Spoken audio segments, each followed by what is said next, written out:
Halo semua, balik lagi di tutorial React Hooks. Masuk ke hooks yang kedua yaitu use effect. Jadi buat teman-teman yang kalau misalnya di kelas komponen, biasanya kita temukan ya komponen did mount, komponen did update. Nah, kalau misalnya di bagian hooks, nah di sini kita ada namanya use effect ya teman-teman. Di sini kurang lebih sintaksnya atau dokumentasinya ada di sini. Dan tadi jika kita membutuhkan suatu life cycle seperti komponen did mount atau did update, nah use effect ini bisa digunakan di functional komponen. Oke, lanjut kita ke bagian coding. Sebelumnya sini ada perubahan teman-teman, saya melakukan beberapa modifikasi dari app-nya. Kurang lebih tampilannya seperti ini ya. Jadi di sebelah kiri nanti ada functional komponen, di sebelah kanan ada kelas komponen. Ini sebenarnya cuma untuk perbandingan aja sih teman-teman, jadinya nanti lebih gampang kalau misalnya dibandingkan antara hooks dan juga kelas komponen ya. Kalau misalnya fungsinya sih sama aja, maksudnya secara metode atau secara alurnya ya, masih sama. Nah, jadi nanti mungkin saya bikin repo aja buat teman-teman kalau misalnya mau ngelihat hasil codingannya seperti apa. Dan di sini perubahannya seperti tadi ya. Di app.js saya bikin dua komponen fungsional sama kelas ya. Terus yang kedua perubahan di CSS saya kasih styles sedikit. Oke, lanjut aja. Di sini akan saya coba import yang namanya di fungsional ya. Use effect ya. Terus bagaimana cara kita menggunakan? Kita panggil di sini, terus dia punya dua argumen. Yang pertama adalah callback ya, yang kedua adalah dependensi. Nah, kita bahas dulu yang pertama itu adalah callback. Jadi callback ini dia berupa fungsi yang nanti akan dijalankan sesuai dengan yang kita tentukan. Jadi gini, misalnya di sini teman-teman saya akan coba console ya .log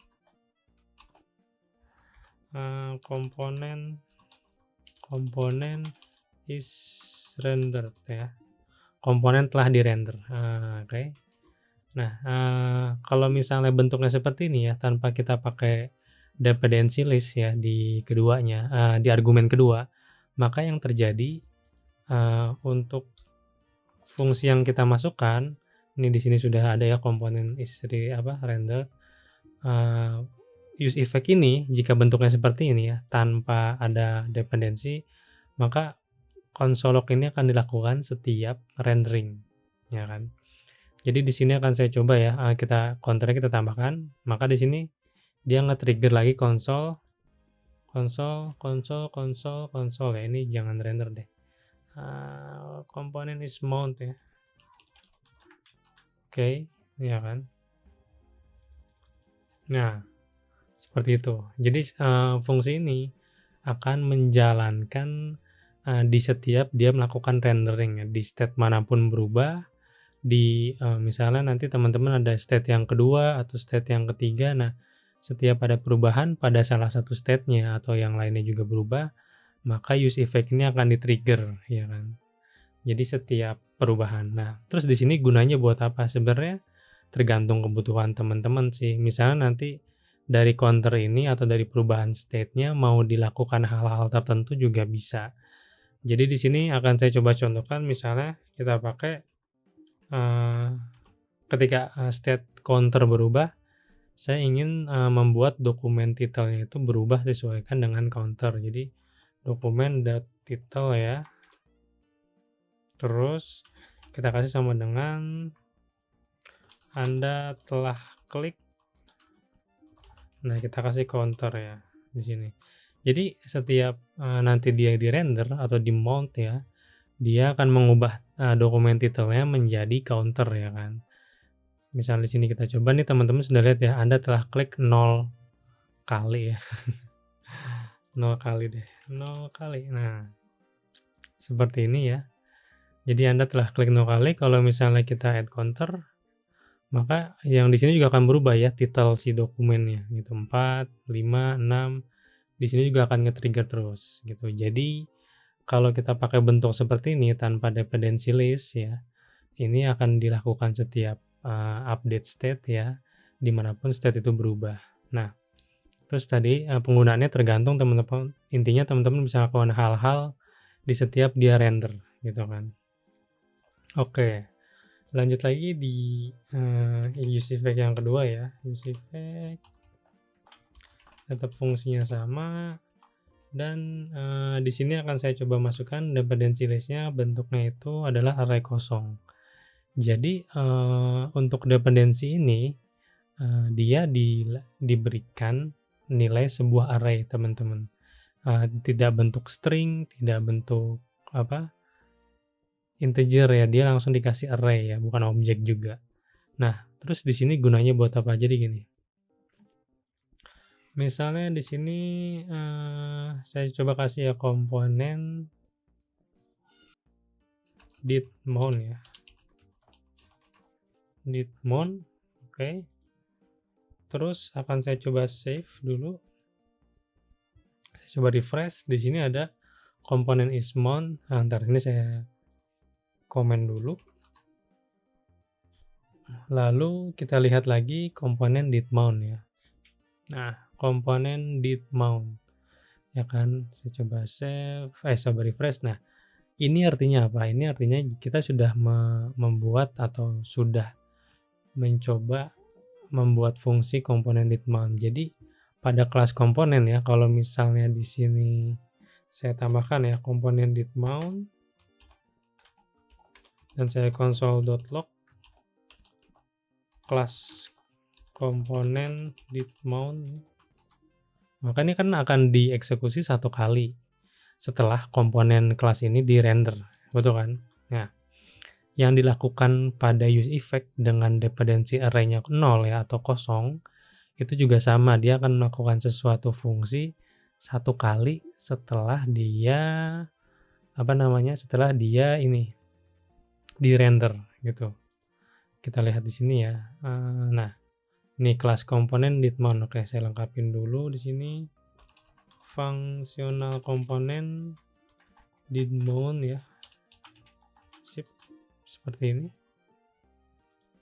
Ya kan? Kelas komponen didMount, fungsional komponen didMount. Oke, jadi ini adalah bisa dibilang dalam fungsional komponen kita sudah bisa membuat fungsi didMount ya, fungsi komponen didMount dengan menggunakan use effect dan juga diberikan array dependensinya kosong aja gitu ya kan. Oke, sampai di sini sudah ada dua use effect yang bisa gunakan. Nah, terus kalau di sini gunanya apa nih si use effect ini ya teman-teman, kembali lagi. Nah, di sini akan saya coba contohkan misalnya apa sih namanya, JSON placeholder ya di sini. Nah, saya akan coba nge-get ini ya, post post ya, saya bikin state baru, set post. Di sini kita pakai use state-nya itu inisialnya 0 aja.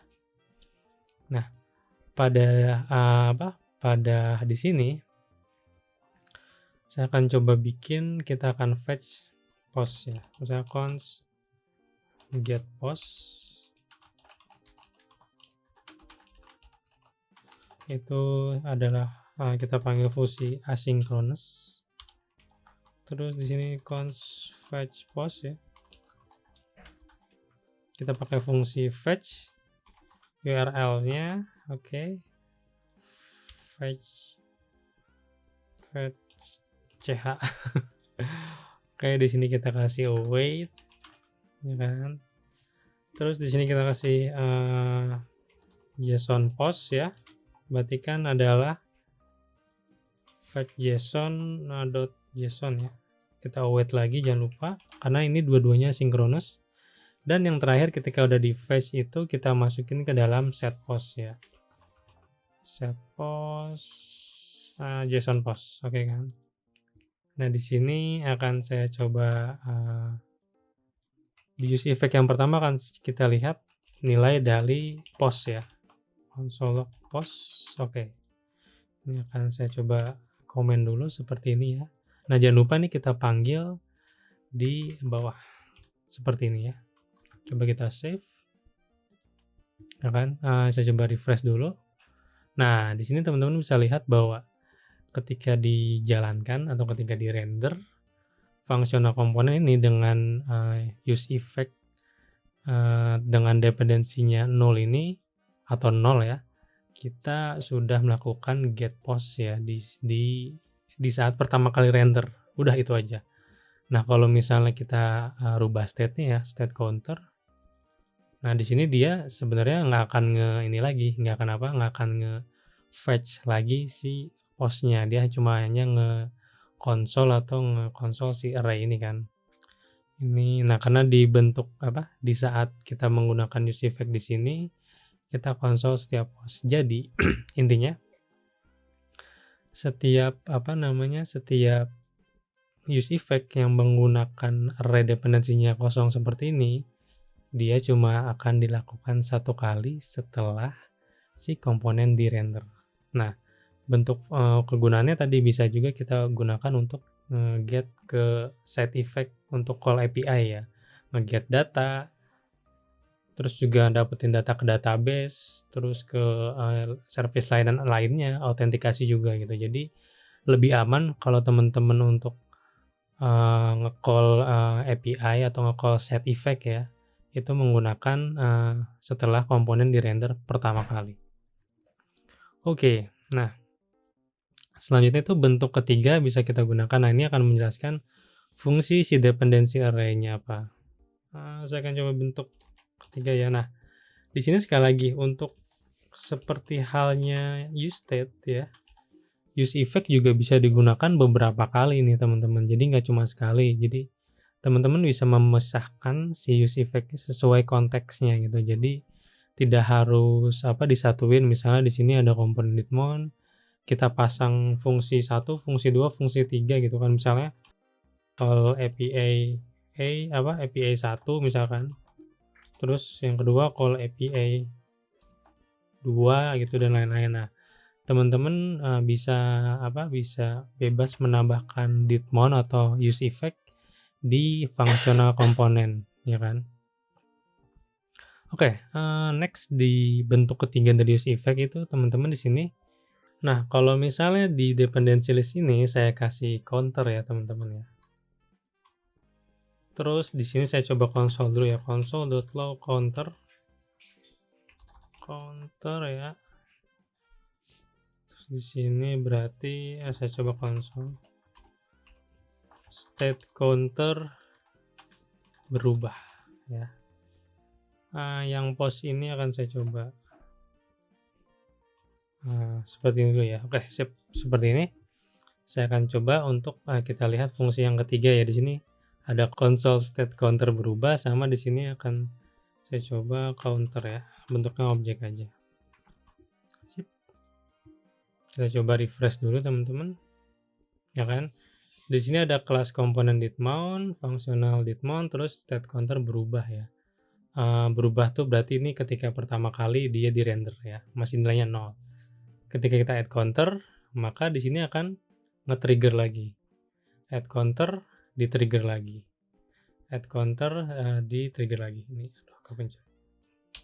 Nah, jadi kalau misalnya kita pakai bentuk ketiga ini ya, dan kita masukkan dependency list-nya, nah ini akan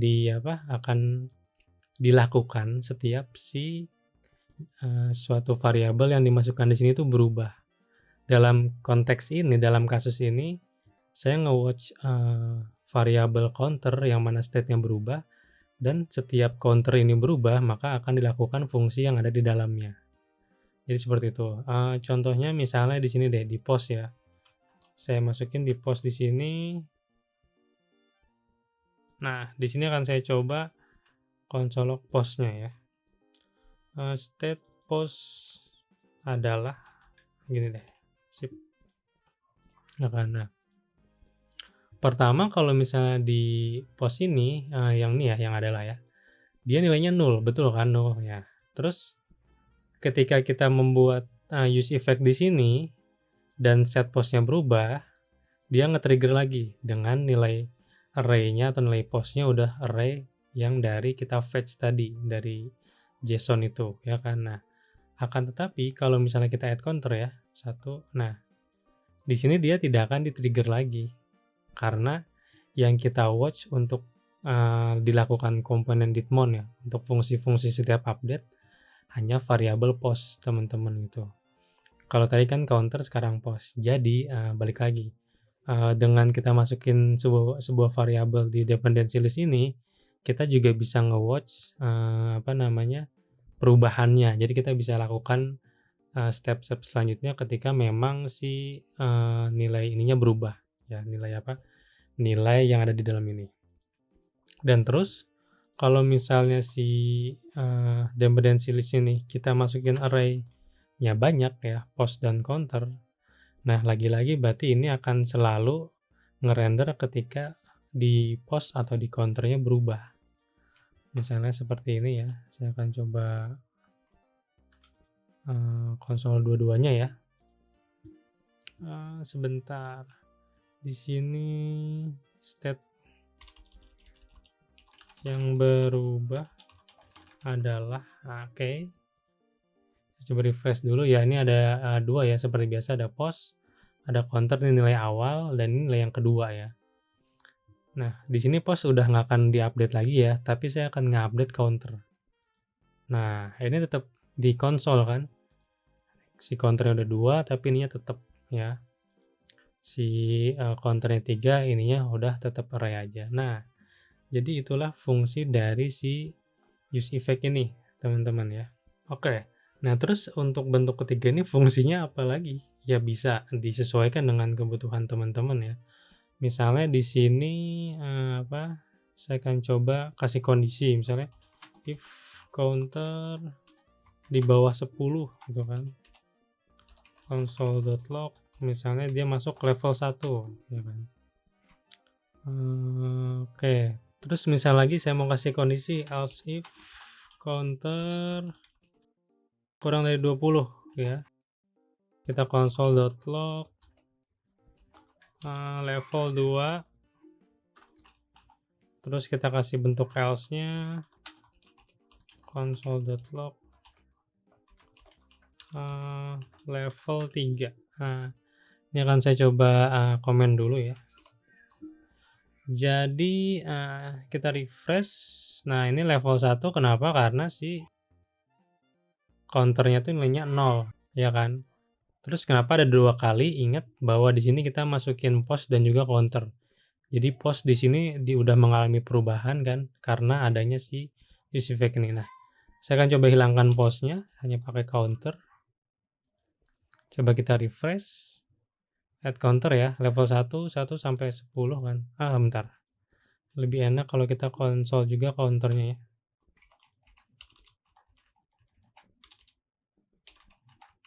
Counter nilainya adalah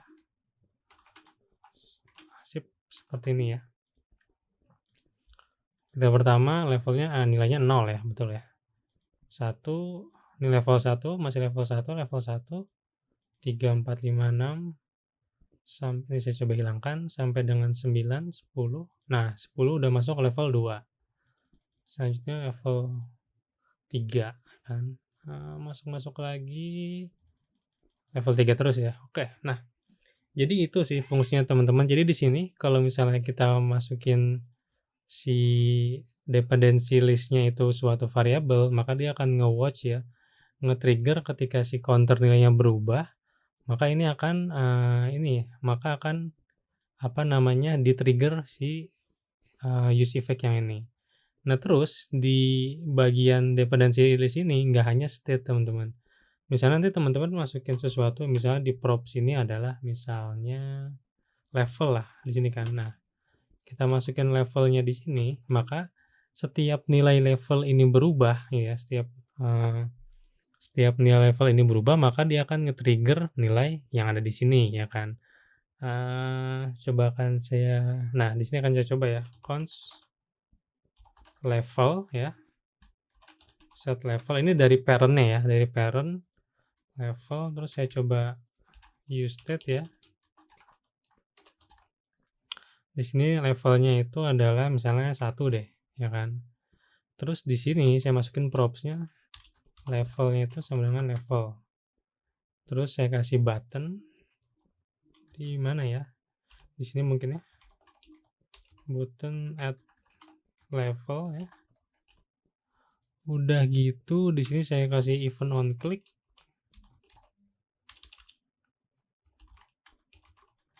Set level sama dengan level plus 1 ya.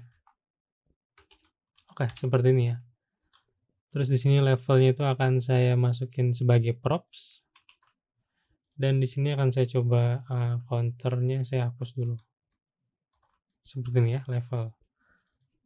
Level nilainya adalah oke, seperti ini ya. Nah, ini agak belang bentong ya ininya. Oke. Level nilainya adalah 1 ya. Level 1 ini aja deh. Levelnya kita jadiin di sini nih. Bukan, ini jangan level ya, berarti ini atasnya level apalagi ya. Peringkat deh. Peringkat. Peringkat 2, peringkat 3. Oke, biar ngebedain aja sih.